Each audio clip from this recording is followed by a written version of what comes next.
Hey folks, welcome back to my channel, and in this video, I'll be showing you how you can enable or disable the keyboard sounds on any iPad that runs iPadOS. And without any further ado, let's begin with the video. So first things first, you'll need to open up your device's system settings. And inside your system settings, you'll need to go to General. And over here, you just need to scroll down until you see this keyboard option. And inside here, you should be able to see this sound option. But if you don't see it, you can scroll down for a little bit and you should be able to see it. And once you do see it, all you need to do is either turn this feature off. Turn this feature off or on.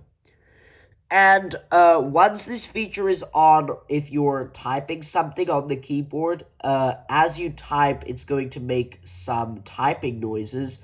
But if this feature is off, then the keyboard is going to be silent and it won't make any noises while you are typing.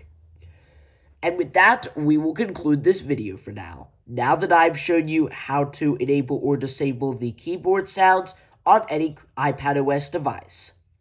So thank you for watching this video. If you enjoyed it, make sure to give it a big thumbs up and subscribe to my channel for similar videos. And also, please make sure to share this video with your family and friends if you found something interesting or something a bit funny. And with that, I hope to see you in my next video.